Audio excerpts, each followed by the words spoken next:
जिनसे बचपन में मुझे मारा। Halo Sobat Film dimanapun kalian berada, kembali lagi Breng Titik Film. Kali ini saya akan membahas film berjudul Mirai. Ingat ya, ini adalah konten full spoiler. Tanpa basa-basi langsung masuk aja ke dalam ceritanya. Cerita diawali dengan pecahnya sebuah peperangan besar yang dipimpin oleh seorang ksatria sakti bernama Asoka. Namun pembantaian yang terjadi kala itu ternyata masih belum seberapa dibandingkan dengan ancaman kekuatan besar yang jauh lebih mengerikan dan sangat berbahaya. Menyadari kekuatan tersebut suatu hari bisa membawa kehancuran besar, Asoka akhirnya mengambil keputusan penting. Demi mencegah kekuatan itu jatuh ke tangan yang salah, ia membagi kekuatannya menjadi 9 kitab kuno dan mempercayakannya kepada para penjaga terpilih yang dianggap layak untuk melindungi kitab-kitab tersebut. Beberapa abad kemudian, tepatnya pada tahun 2000, cerita mulai berfokus pada seorang wanita bernama Ambika. Ia merupakan sosok istimewa yang dianugerahi kemampuan untuk melihat masa depan. Hal itu terbukti ketika Ambika melihat serangkaian kejadian mengerikan yang akan terjadi di masa mendatang. Merasa sebuah bencana besar sedang mendekat, Ambika tanpa membuang waktu langsung meminta asistennya yang bernama Acharya agar segera mengumpulkan ke-9 penjaga kitab kuno untuk melakukan sebuah pertemuan penting.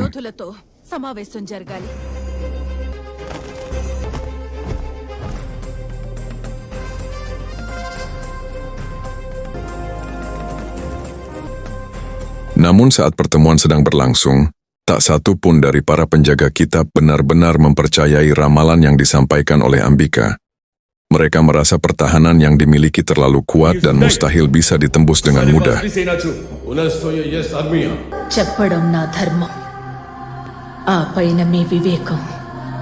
Karena merasa tak memiliki pilihan lain, meski sedang dalam kondisi hamil besar, Ambika akhirnya memutuskan pergi menuju Gunung Kailash yang berada di pegunungan Himalaya.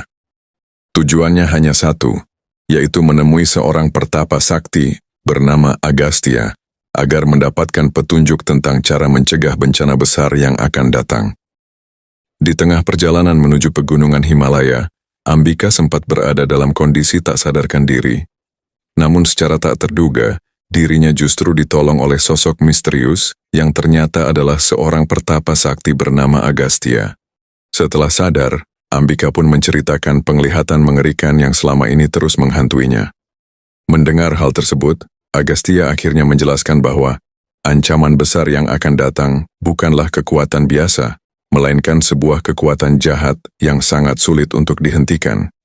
Bukan hanya itu, Agastya juga mengungkapkan bahwa hanya ada satu senjata yang dipercaya mampu mengalahkan kekuatan tersebut. Senjata itu diketahui pernah digunakan oleh Dewa Rama dan memiliki nama yang sangat legendaris, yaitu Mirai. Namun karena kekuatan Mirai tidak bisa diambil begitu saja, Ambika harus membuat pengorbanan besar. Setelah melahirkan anaknya nanti, ia harus rela meninggalkan sang anak agar tumbuh dengan sendirinya dan belajar bagaimana cara bertarung serta bertahan hidup.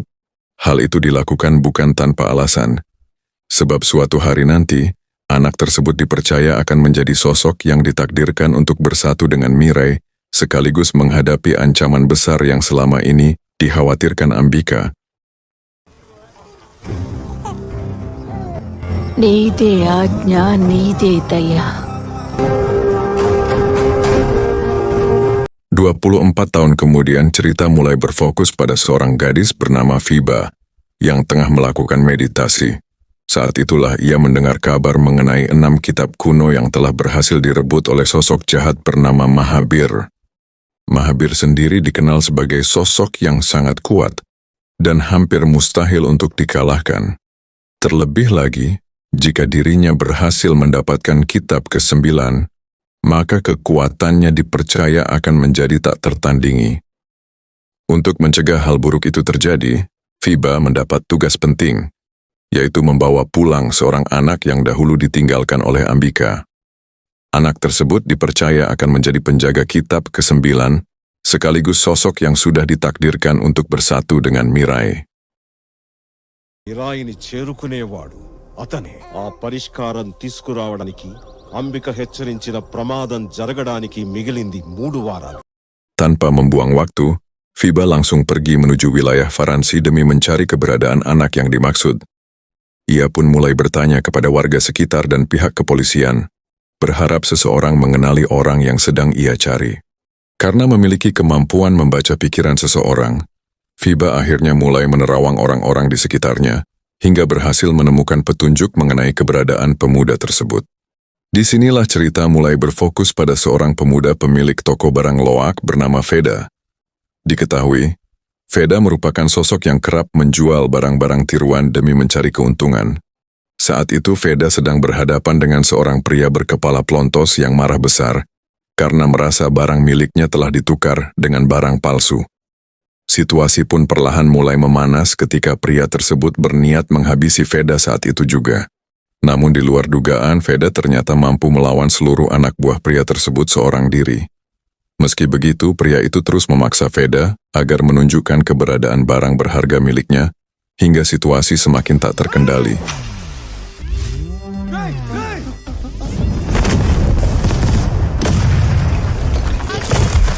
Tak lama setelah insiden itu terjadi, para petugas kepolisian yang dipimpin oleh seorang inspektur bernama Asok bersama asistennya, Sebastian, langsung menuju ke lokasi untuk mengamankan keadaan sekaligus menangkap orang-orang yang terlibat dalam keributan tersebut. Setelah berhasil diamankan, Feda dan beberapa orang lainnya langsung dibawa ke kantor polisi. Namun tak lama kemudian, Fiba datang dengan maksud membebaskan Feda. Ia bahkan mulai mempertanyakan alasan pihak kepolisian melakukan penangkapan tanpa bukti yang jelas. Baru saja tiba di markas, Feda kembali dibuat bingung dengan kemunculan Fiba yang secara tiba-tiba datang menghampirinya. Ternyata, tujuan wanita itu datang adalah untuk membawa Feda kembali ke kuil agar dirinya menjadi penyelamat kitab ke-9. Namun tentu saja Feda tak langsung mempercayai semua cerita yang disampaikan oleh Fiba. Baginya, semua itu terdengar terlalu aneh untuk dipercaya. Terlebih saat mendengar bahwa wanita tersebut mampu membaca pikiran seseorang. Karena Feda masih tidak percaya, Fiba akhirnya mencoba menjelaskan semuanya secara lebih rinci. Ia menceritakan alasan kedatangannya, siapa sebenarnya ibu Feda, hingga takdir besar yang selama ini telah menunggu dirinya. Di sisi lain, inilah sosok pria yang selama ini berusaha mengumpulkan seluruh kitab kuno demi memperoleh kekuatan setengah dewa, yaitu Mahabir. Diketahui, hingga saat ini Mahabir telah berhasil menguasai 6 dari 9 kitab kuno yang ada. Berpindah ke Jepang, tepatnya di lokasi tempat kitab ke-7 disimpan, 2 orang profesional diketahui sedang berusaha mengambil kitab tersebut. Namun karena sang guru penjaga kitab menolak memberikannya, mereka akhirnya memanggil Mahabir untuk turun tangan secara langsung. Dan benar saja, dengan kekuatan luar biasa yang dimilikinya, Mahabir mampu mengalahkan seluruh murid di tempat tersebut dengan sangat mudah. Bahkan sang guru penjaga kitab pun harus tewas hanya dalam satu serangan.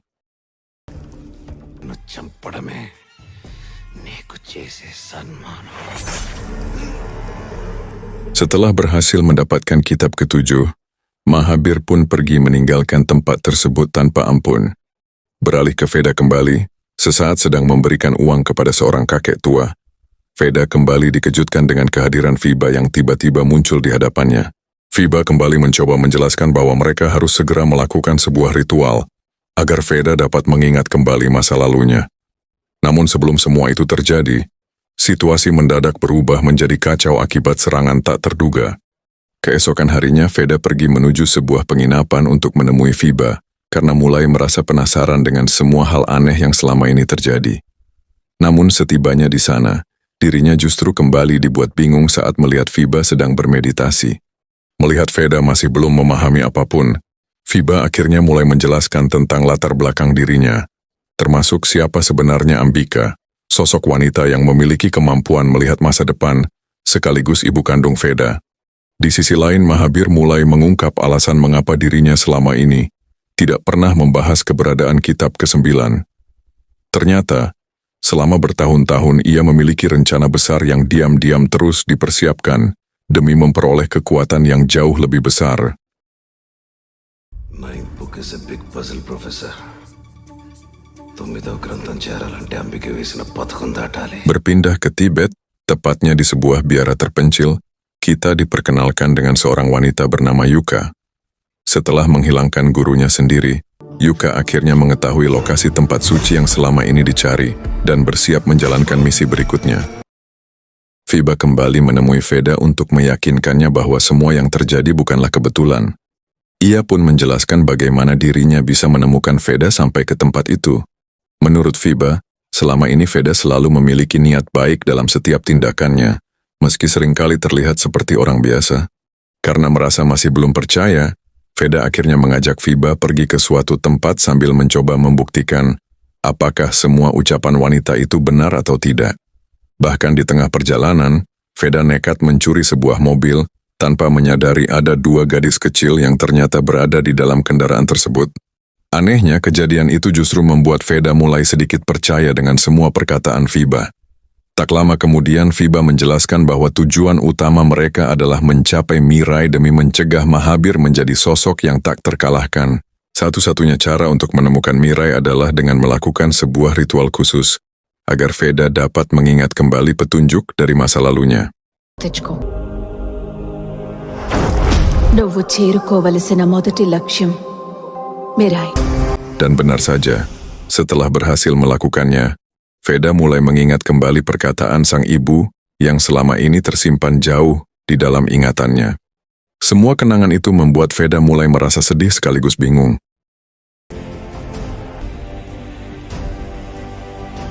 Namun di sisi lain, Mahabir kini telah sampai di Maroko, tempat di mana kitab ke-8 disimpan. Setibanya di sana, dirinya langsung dihadang oleh para penjaga kitab yang telah bersiap menghadangnya.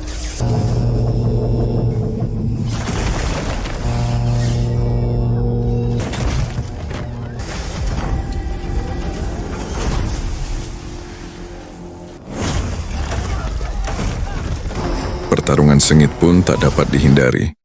Meski para penjaga kitab telah berusaha sekuat tenaga menghentikannya, Mahabir tetap menjadi lawan yang sangat sulit dikalahkan. Bahkan untuk beberapa saat, dirinya sempat dibuat kewalahan saat menghadapi serangan bertubi-tubi dari para penjaga tersebut. Namun pada akhirnya, kekuatan Mahabir kembali menunjukkan betapa berbahayanya dirinya. Satu persatu lawannya berhasil dikalahkan hingga kitab ke-8 akhirnya jatuh ke tangannya. Di sisi lain, Acarya baru saja bertemu dengan Fiba dan mulai menanyakan keberadaan kitab ke-9. Namun alih-alih mendapatkan jawaban, situasi justru berubah menjadi tragis ketika Acarya harus kehilangan nyawanya secara mengenaskan. As you wish. Burn it! Rupanya sosok berbahaya itu juga sedang menuju lokasi tempat Fiba bersembunyi. Beruntung, pemilik penginapan lebih dahulu memberitahu bahwa ada sesuatu yang tidak beres. Namun belum sempat keadaan mereda, situasi mendadak berubah menjadi kacau. Tak lama kemudian Yuka datang bersama anak buahnya dengan tujuan membawa Fiba pergi. Tentu saja Veda tidak tinggal diam. Demi melindungi orang yang selama ini terus membantunya, Veda langsung mencoba memberikan perlawanan.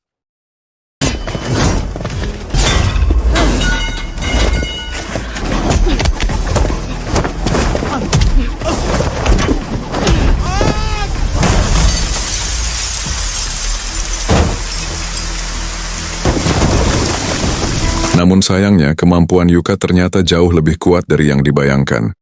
Veda bahkan sempat dibuat tak berdaya saat menghadapi serangan demi serangan yang terus dilancarkan kepadanya. Yang lebih menyakitkan lagi, Veda harus rela melihat Fiba dibawa pergi oleh Yuka tanpa mampu menghentikannya. Di tengah kekacauan tersebut, Veda tanpa sengaja menyadari sesuatu yang aneh pada tubuhnya.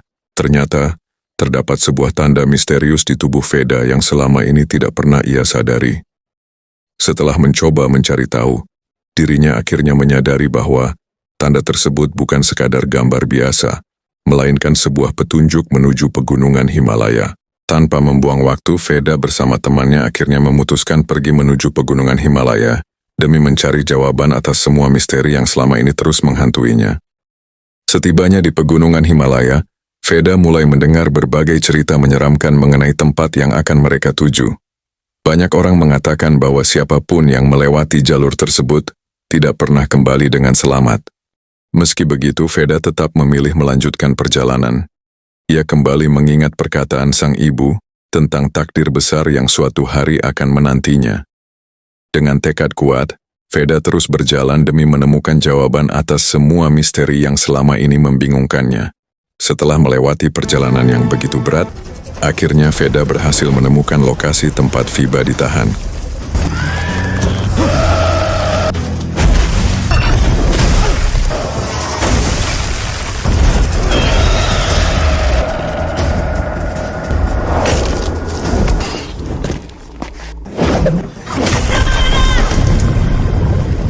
Namun di saat pertarungan sedang berlangsung, Veda kembali teringat akan pesan penting dari ibunya.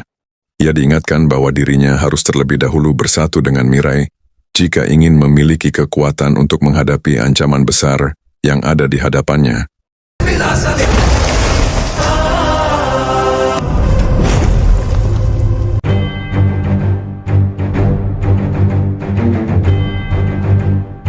Tak lama kemudian, keberhasilan Veda melewati berbagai rintangan mulai menarik perhatian warga sekitar.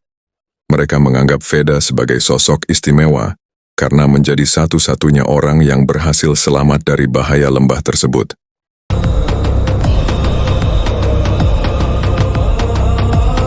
Di sisi lain, di kantor kepolisian pusat, Asok sempat dibuat terkejut oleh atasannya terkait keputusan mengenai tugas barunya. Namun tanpa disadari, semua kejadian ini perlahan mulai membawa mereka semakin dekat dengan konflik besar yang sedang terjadi. చనిపోయిన మన పోలీసులకి జస్టిస్ జరగదు. Di sisi lain, Fiba kini harus menerima siksaan dari Yuka karena terus menolak memberitahu lokasi kitab ke-9. Bahkan Yuka tanpa ragu mengancam akan menghabisi Veda jika tujuan mereka tidak segera tercapai. Karena merasa tak punya pilihan lain, Fiba akhirnya mencoba membaca pikiran Mahabir. Namun di luar dugaan, kemampuan itu sama sekali tidak bekerja. Rupanya Mahabir telah berada pada tingkatan yang jauh lebih tinggi dibanding orang biasa. Dari situlah Fiba mulai mengetahui rencana besar Mahabir. Jika seluruh kitab berhasil dikuasai, dirinya percaya dapat menjadi sosok setengah dewa yang mampu mengendalikan segalanya. Mahabir kemudian mulai menceritakan masa lalunya. Sejak kecil, dirinya selalu dianggap sebagai keturunan iblis. Meski telah berusaha melakukan kebaikan, orang-orang tetap memandangnya sebagai ancaman, hingga kebencian perlahan tumbuh di dalam dirinya.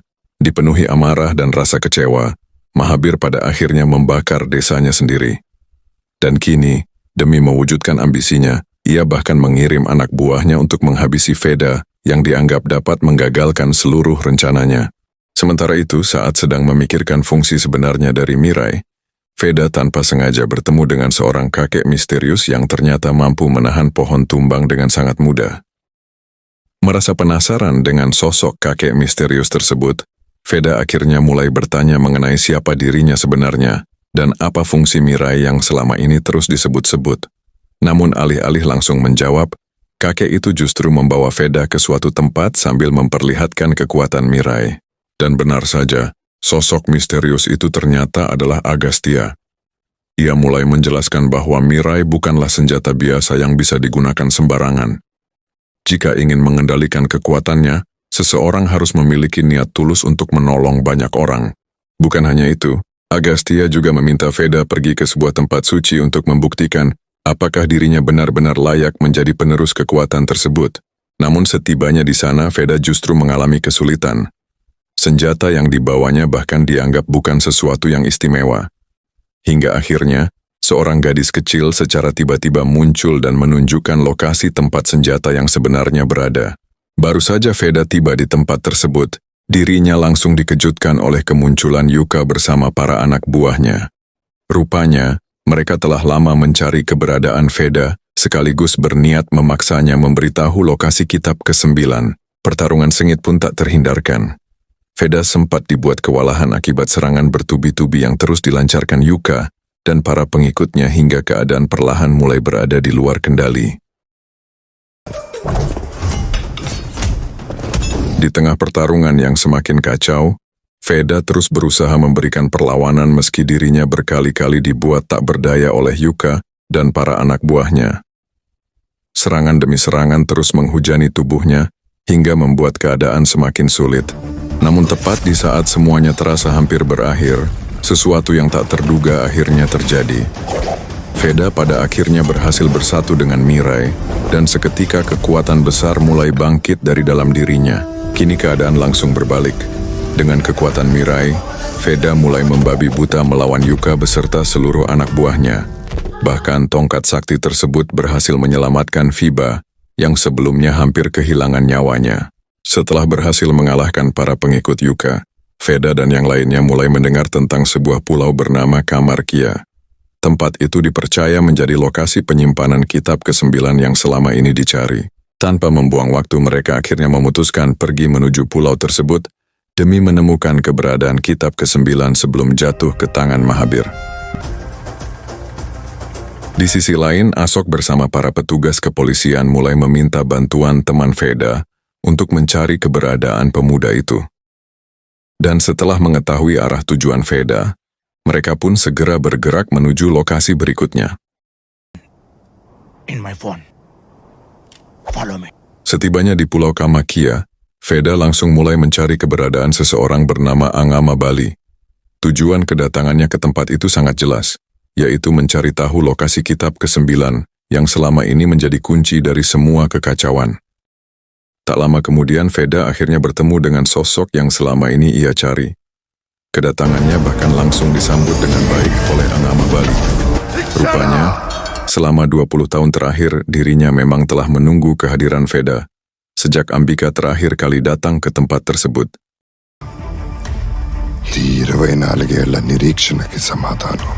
Namun di saat yang sama, Angama Bali mulai menyadari bahwa para petugas kepolisian diam-diam terus mengikuti jejak Veda hingga sampai ke pulau itu.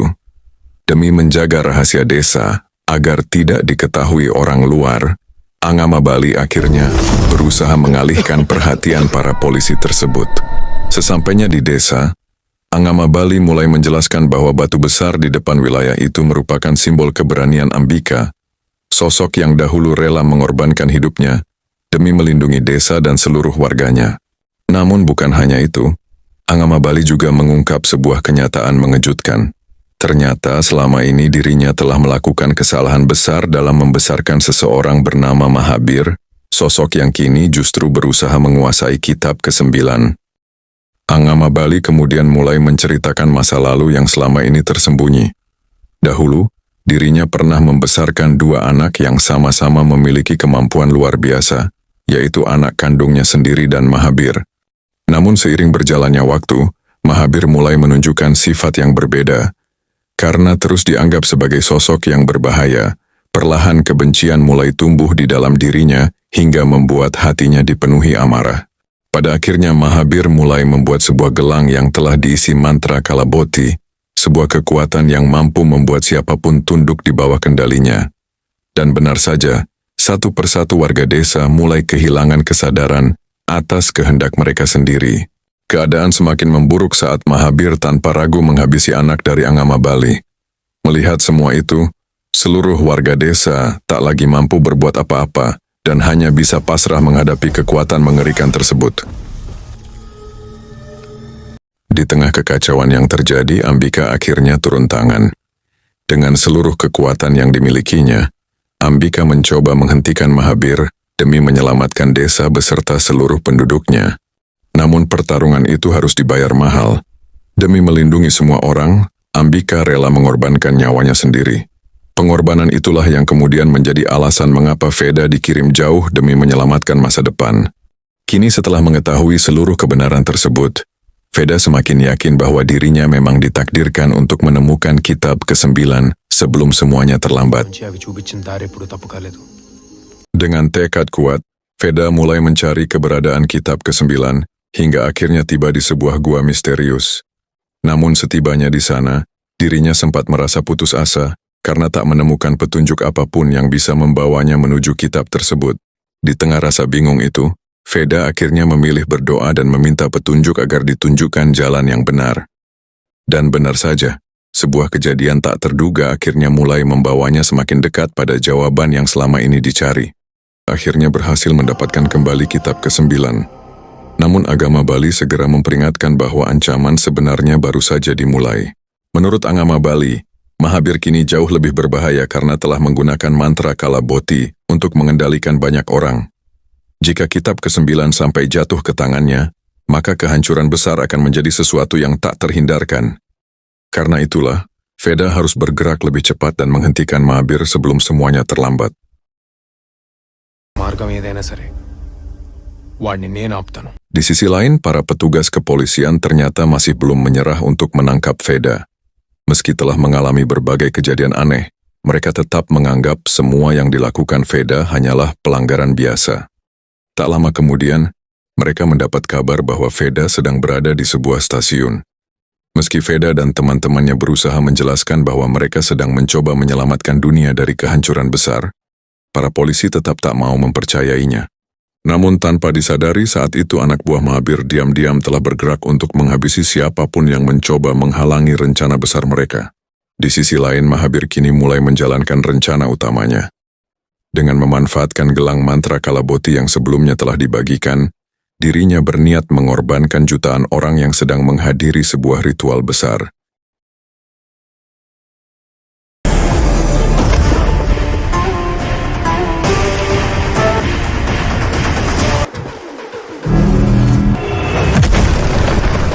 Keadaan semakin memburuk saat Veda menyadari bahwa kereta yang mereka tumpangi sama sekali tidak memiliki masinis.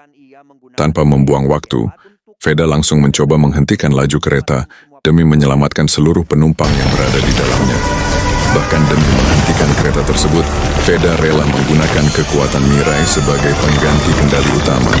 Berkat tindakannya itu, ratusan nyawa akhirnya berhasil diselamatkan dari kecelakaan besar yang nyaris terjadi.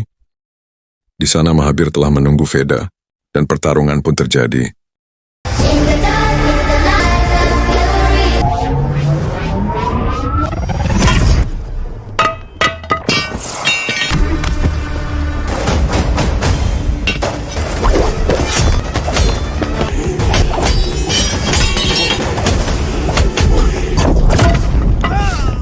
Di tengah baku hantam yang berlangsung sengit, Veda sempat dibuat kewalahan menghadapi kekuatan Mahabir yang kini sudah jauh lebih mengerikan dibanding sebelumnya. Bahkan dalam satu kesempatan, Veda sempat terjatuh dari atas jembatan dan nyaris kehilangan nyawanya. Beruntung, seekor burung Garuda datang tepat waktu dan berhasil menyelamatkannya dari kematian. Namun keadaan kembali memburuk ketika kitab yang dibawa oleh Fiba akhirnya berhasil direbut oleh Mahabir.